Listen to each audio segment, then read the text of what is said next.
অতিরিক্ত আটকেল হওয়ার কারণে এখন আমার আটকেল দাঁত ফলাইতে এজন্য আমার বেশি আটকেল। আমি প্লিজ দাঁতটা ফালাবো। কেন? তুমি দাঁতটা ফালালে তোমারও কষ্ট লাগবে, আমি উল্টা কান্না করে দেবো। আরে না পাগল, মা তো দাঁতে ব্যথা করে, এই জন্য দাঁত ফেলতে হবে। আসসালামু আলাইকুম, সবাই কেমন আছেন? আমি খুব একটা ভালো নাই, দাঁতের ব্যথায় আমার অবস্থা একদম খারাপ। আসলে এটা হয়েছে কি যে আমার যে আক্কেল দাঁত, আসলে ওখানে একটা দাঁতে ক্যাবেজ হয়েছে। আর আক্কেল দাঁতে কিন্তু নর্মালি ব্রাশ করলে ওখানে পৌঁছায় না ব্রাশ, যার কারণে অনেকেরই এই সমস্যাটা হয়। আর এই সমস্যা হলে এর সলিউশন হচ্ছে দাঁতটা তুলে ফেলতে হবে। তবে আমি এত পেইন হচ্ছিল আমার দাঁতের ব্যথায়, মনে হচ্ছিল যে আমার গালটাও একটু ফুলে গেছে। আসলে এই জন্য আমি চাচ্ছিলাম দাঁতটা ফেলে দিতে। আর সাহিত্যর বাবা চাচ্ছিল যে না, অন্য কোনোভাবে তুমি ট্রিটমেন্ট করো, দাঁতটা ফালানোর কোনো দরকার নেই, কারণ তুমি কষ্ট পাবা। তো এর জন্য আসলে এতদিন ফেলানো হয় নাই। তো ফাইনালি দেখলাম যে না, দাঁতটা না ফেললেই না, এটা ফেলতেই হবে, যার কারণে আজকে গেলাম দাঁতটা ফেলতে। তো ভাগ্যেশ প্রথমে গিয়েছিলাম আমরা আমার মায়ের বাসায়, একটু দেখা করতে গিয়েছিলাম মায়ের সাথে। মায়ের যেহেতু শরীরটা ভালো না, তো হার্ট অ্যাটাক করার পর আমার যখন ইচ্ছা হয়, যখনই ভালো লাগে না, তখনই আমি চলে যাই। ঠিক আছে, কে কি বললো কে কি না বললো সেটা আমি আসলে তোয়াক্কা করি না, আমার একটু খারাপ লাগলে ওখানে চলে যাই। তো গিয়েছি, যাওয়ার পরে মা আমাকে জোর করে ভাত খাইয়ে দিছে। আসলে ভাতটা খাওয়ার প্রথমে আমি খেতে চাই না, কারণ বাসা থেকে একবার খেয়ে গেছি, তো খেতে চাই না। তারপর জোর করে বললো মাংস রান্না করছি খাও, অনেক মজা করে মাংস রান্না করছি, খাও খাও। তো যার কারণে খাওয়া হয়েছে, কিন্তু খেয়ে দেখলাম যে ভালোই হয়েছে। ঠিক আছে, কারণ দাঁতটা তোলার পর আমি আর ভাত খেতে পারি না। আজকে 2 দিন হলো যে আমি কোনো ভাতই টাচ করছি না, কারণ দাঁতটা যেহেতু উপরে দেখা গেছে ছোট, বাট ভিতরে কিন্তু অনেক বড়, কারণ দাঁতের শিকড় কিন্তু অনেকখানি থাকে। ঠিক আছে, উপরে যতই ছোট দেখা যায় দাঁত, তার ডাবল থাকে হচ্ছে ভিতরে। প্রত্যেকেরই দাঁত এরকম থাকে। তো যাই হোক, এই যে দাঁত তুলতে এসেছি আপুর চেম্বারে, আর এই আপুর সাথে আমার আগেও অনেকবার দেখা হয়েছে, পরিচিতই বলা যায়। আর আপু এত বেশি ফ্রেন্ডলি, আর কি বলবো, আমার খুব টেনশন হচ্ছিল, কিন্তু আপুর সাথে গল্প করে কথা বলে আমার টেনশন অনেকটাই দূর হয়ে গেছে। তো আমি জানতে চাচ্ছিলাম যে আসলে প্রসেসটা কি। আসলে এক এক মানুষ এক একভাবে এক একটা বিষয় উপস্থাপন করে, মানুষকে ভয় দেখানোরও চেষ্টা করে। এর আগে এরকম আক্কেল দাঁত ফেলছে একজনে, তো ওনার কাছে আমি জিজ্ঞেস করলাম আসলে কীরকম ফিল হয় বা ব্যথা কীরকম পাওয়া যায়। উনি বললো অনেক ব্যথা পাওয়া যায়, তারপর হচ্ছে তোমার দাঁত উঠানোর পরে সেলাই করতে হয় মারি, সেই সেলাই আবার কাটতে হয়। তো এগুলো শুনে না সত্যি আমার খুবই ভয় লাগছিল। কিন্তু ফাইনালি আমি যেটা দেখলাম, আপুর কাছে জিজ্ঞেস করলাম আপু প্রসেসটা কি, দাঁত উঠানোর পরে কি আর সেলাই করা লাগবে কি না। তা আপু বললো যে ওরকম কিছুই না, জাস্ট আমি দাঁতটা তুলে ফেলবো, আর তুমি ব্যথাও পাবা না, জাস্ট একটু চাপ ফিল হবে, কারণ আমি তো অ্যানেস্থেসিয়া দিয়েই দাঁতটা ফেলবো।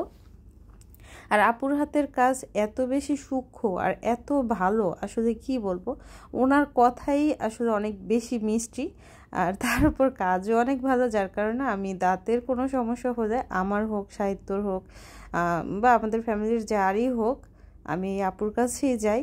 আর আপুর কাজ কিন্তু অনেক ভালো, আপু মানুষ হিসাবে অনেক ভালো।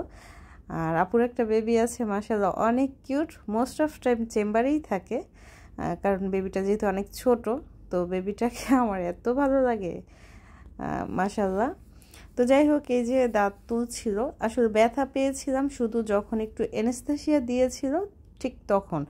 এরপরে আমি আর আসলে কোনো কিছুই ফিল করতে পারিনি, আর কোনো ব্যথাই ফিল হয় নাই, জাস্ট ফিল হয়েছে যে কিছু একটা মুভ করছে বা কিছু একটা আমার গালের ভিতরে আছে, হ্যাঁ, যে দাঁতটাকে নাড়াচাড়া করছে, এটা আমি ফিল করতে পারছিলাম। বাট কোনো ফিল হচ্ছিল না যে ব্যথা বা এই টাইপের কোনো ফিল না, জাস্ট একটু চাপ ফিল হচ্ছিল। আর ওইটা আসলে সহনশীল, এমন কোনো বিষয় না যে আহামরি কিছু। ওই যে বললাম যে অ্যানেস্থেসিয়া যখন দিচ্ছিল, ওই শুয়ের যা একটু ব্যথা, ওইটাই হচ্ছে ব্যথা।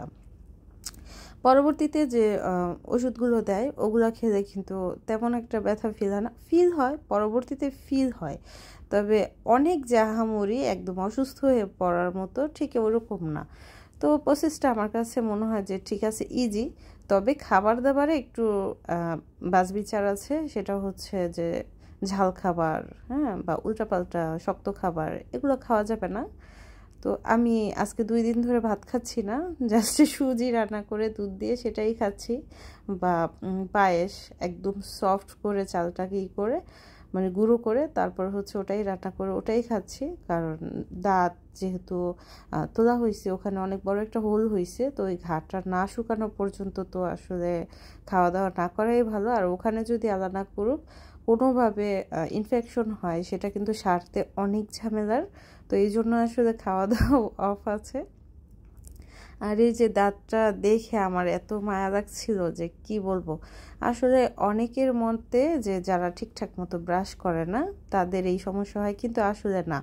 হয় কি যে অনেক ভালোভাবে ব্রাশ করলো, আমি কিন্তু প্রতিদিন রাতে ব্রাশ করি, বা ব্রাশ নিয়ে আমি খুব সেন্সিটিভ, কিন্তু আমার এই দাঁতে এই সমস্যা হওয়ার একটাই কারণ, সেটা হচ্ছে আক্কেল দাঁতটা এত ভিতরে থাকে যে চাইলেও আপনি মানে হয় কি যে আনমনে ব্রাশ করি, কিন্তু আমরা তো আর বুঝি না যে ওই পর্যন্ত আসলে ব্রাশটা পৌঁছায় নাই, কিন্তু কখন যে ক্যাবেজ তৈরি হয়ে গেছে বা এটা আসলে আমি বুঝতেই পারি নাই।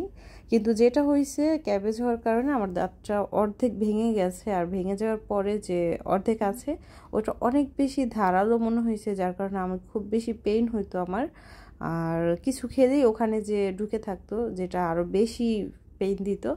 আসলে কোনো ঝামেলা শরীরে বাঁধতে না দেওয়াই ভালো, যে কোনো সমস্যা অল্প থেকে সেটা ট্রিটমেন্ট নেওয়াই ভালো, আসলে সেই জন্যই দাঁতটা উঠানো। তবে কি বলবো, খুব যে বেশি কঠিন প্রসেস তা কিন্তু না। যাদের এই সমস্যা আছে, হ্যাঁ, দাঁতের, তারা কিন্তু আপনারা চাইলে দাঁতটা তুলে ফেলতে পারেন, তবে অবশ্যই ট্রাই করবেন ভালো কোনো জায়গা থেকে দাঁতের ট্রিটমেন্ট করতে। যার তার হাতে কিন্তু দাঁতের ট্রিটমেন্ট করা যায় না, আমি নাম বলবো না, তবে অনেক ভালো হসপিটাল, শহরের নামকরা হসপিটাল, সেখানে আমরা গিয়েছিলাম দাঁতের সমস্যা নিয়ে। দাঁতের সমস্যা না, ওটা ছিল হচ্ছে মুখে ঘা নিয়ে গিয়েছিলাম। সাহিত্যর বাবার মুখে ঘা হয়েছিল। আসলে মুখে তো ঘা মোটামুটি সবারই হয়, ছোট বাচ্চা বড়দের একটা সিজন থাকে, যে সিজনে অনেকেরই মুখে ঘা হয়। তো যাই হোক, ডক্টরের কাছে নিয়ে গেছি, থাক ডক্টরের কাছে যাই, জেল টেল দিলে হয়তো ভালো হয়ে যাবে খুব দ্রুত, এই ভেবেই নিয়ে গিয়েছিলাম। কিন্তু ডক্টর যেটা বললো, মুখে ঘায়ের জন্য সে কোনো জেল না দিয়ে সে আমাকে ধরিয়ে দিল দাঁত হচ্ছে কেটে ফেলতে হবে, উঠানো যাবে না দাঁত, তবে মেশিনের সাহায্যে দাঁত কেটে ফেলতে হবে, কারণ হচ্ছে দাঁতের কারণে মুখে ঘা হয়েছে। মানে এরকম উল্টাপাল্টা ট্রিটমেন্ট আর উল্টাপাল্টা ডাক্তারের হাতে যদি আপনি পড়ে যান একবার, তাহলে কিন্তু জীবন একদম শেষ। তো যাই হোক, আমি বললাম যে মুখে ঘায়ের জন্য তুমি দাঁত ফেলবা কেন, দরকার নাই সাহিত্যর বাবা, চলো আমরা এখান থেকে চলে যাই, অন্য কোথাও দেখাবো। তারপর আমি অন্য আরেকজন ডাক্তার দেখাইলাম। দেখানোর পরে সেই ডাক্তার বলল যে জেল দিল। এই জেল দেওয়ার পরে মানে ঝাল টাল খেতে খেতে আস্তে আস্তে এমনিতেই ঠিক হয়ে গেছে। আসলে এই যে বললাম যে ভুল যদি ডাক্তারের হাতে পড়েন তাহলে কিন্তু আপনার জীবন শেষ। সেটা যে কোনো বিষয়ই হোক না কেন, ছোট হোক বড় হোক, যে কোনো বিষয়ে আপনি সবসময় ট্রাই করবেন যে মানে আগে পরিচিত আছে এরকম ডাক্তার যে আপনি দেখিয়েছেন, বা আপনার রিলেটিভস যারা আছে তাদের ভালো কাজ করেছে, ওই টাইপের পরিচিত ডাক্তারের কাছে যাওয়াই আমার কাছে মনে হয় ভালো। কারণ উল্টাপাল্টা ডাক্তারের হাতে পড়লে কিন্তু জীবন একদম তেজপাতা করে ছেড়ে দিবে। তো যাই হোক, আসলে ডাক্তারদের আমি বদনাম করছি না, কিন্তু সবাই কিন্তু ভালো না, আবার সবাই কিন্তু খারাপও না। কিছু ডাক্তার আছে, যেমন আমি সাহিত্যকে একজন ডাক্তার দেখাই, উনি হচ্ছে সালাউদ্দিন স্যার, উনি হচ্ছে পপুলারে বসে। তো সালাউদ্দিন স্যার মানে এত ভালো একজন ডক্টর, আসলে আমি কি বলবো, ওনার কথা বলতে গেলে আমি শেষই করতে পারবো না। বিশ্বাস করেন, মানে উনি এত ভালো, আর ওনার ট্রিটমেন্ট নেওয়ার পর আমি আসলে নামাজ পড়ে ওনার জন্য মানে দোয়া করছি, মানে আমি 2 রাকাত নফল নামাজ পড়ে মানে ব্যক্তিগতভাবে ওনার জন্য দোয়া করছি যে আল্লাহ তুমি তার নেক হায়াত দান করো, তার ভালো রাখো, সুখে রাখো, শান্তিতে রাখো, সুস্থ রাখো, মানে এত পরিমাণ দোয়া করছি। আসলে কি বলবো, উনি অনেক অনেক অনেক ভালো মানের ডাক্তার। আমি বলি সাহিত্য যখন খুব ছোট ছিল, হ্যাঁ, তখন হচ্ছে সাহিত্যর খুব বেশি কনস্টিপেশন হতো। তো এত বেশি কনস্টিপেশন হতো যে আসলে বাচ্চাটা অনেক কষ্ট পেত। আসলে আমি অনেক কিছুতে ট্রাই করেছি, আসলে কোনোভাবেই আমি এটা দূর করতে পারিনি। অনেক ডাক্তার দেখাইছি, অনেক ডাক্তার। তো যাই হোক, একদিন ঢাকা ডক্টরের মাধ্যমে, তখন আমরা গাজীপুরে থাকতাম, মাধ্যমে সালাউদ্দিন স্যারের সিরিয়াল নেওয়ার পরে সালাউদ্দিন স্যারের ট্রিটমেন্ট নেওয়ার পরে সেই যে সাহিত্যর কনস্টিপেশন ভালো হয়েছে আলহামদুলিল্লাহ। মানে আজ পর্যন্ত আর সেরকম কোনো সমস্যা সাহিত্যর দেখা যায়নি। আমি জানেন একদিন নামাজে বসে হায়রে কান্না করছি যে আমার এই ছোট বাচ্চাটারে আল্লাহ তুমি এত কষ্ট কেন দাও, তুমি প্লিজ এই সমস্যা থেকে আমাদেরকে মুক্ত করো, আমার বাচ্চাটার আর কষ্ট দিও না। এরকম করে আসলে আমি নামাজ পড়েও কান্না করছি। তারপরে দেখলাম সালাউদ্দিন স্যারের মনে হয় আল্লাহই ওনারা আমাদের কাছে পাঠাইছে। আর মনে হয় না, এটাই সত্যি, যেহেতু একজন মা যদি সন্তানের জন্য কান্না করে তখন আল্লাহ কিন্তু আর বসে থাকতে পারে না, কারণ মায়ের কান্না কিন্তু আল্লাহ সহ্য করতে পারে না।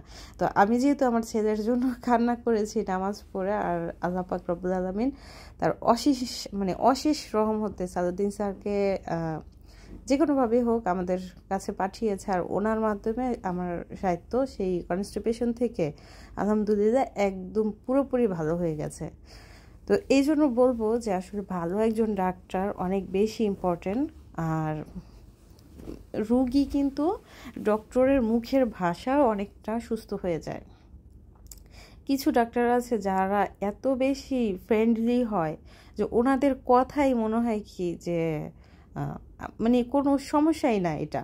আর কিছু ডাক্তার আছে যাদের কথায় মনে হয় যে আরে বাবার আমার তো জীবন শেষ, আমি তো এখনই মরে যাব, মানে আরও কান্নাকাটি শুরু হয়ে যায়। আর রোগীর যারা মানে রিলেটিভস আছে বা ফ্যামিলি মেম্বার আছে তারা তো আরও বেশি কান্নাকাটি শুরু করে দেয়। তো আসলে মন থেকে হচ্ছে যদি শক্তি পায় তাহলে কিন্তু যে কোনো সমস্যাই খুব দ্রুত সমাধান হয়ে যায়।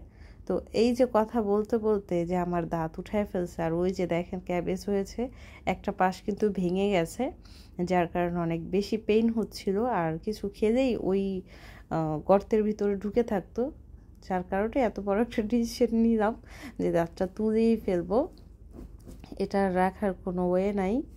তো এই তো দাঁত ফালানোর পর আলহামদুলিল্লাহ এখন পর্যন্ত ভালোই আছি। তো এই তো সবাই ভালো থাকবেন। আর আপনারা যদি এই আপুর কাছে আসতে চান অবশ্যই কমেন্টস করে জানাবেন, আমি আপুর অ্যাড্রেস দিয়ে দিব। আপু খুবই ভালো কাজ করে। আর কি বলবো, আপু ব্যক্তিগতভাবেও অনেক ভালো মানুষ, খুবই ফ্রেন্ডলি। তো সবাই ভালো থাকবেন, আমাদের পাশে থাকবেন, আমাদের জন্য দোয়া করবেন। আর দেখেন দাঁতের উপরে যেটুকু অংশ থাকে তার ভিতরে কিন্তু আর অনেক বড় শিকড় থাকে। দেখেন নিচে কিন্তু কত বড়, দেখছেন দাঁতের উপরে থাকে আমার কাছে মনে হচ্ছে যে 1 ভাগ, ভিতরে থাকে 2 ভাগ। দেখেন শিকড় কত বড়। তো আজকের ভিডিওটা এই পর্যন্তই। সবাই ভালো থাকবেন, আমাদের পাশে থাকবেন। আল্লাহ হাফেজ, আসসালামু আলাইকুম।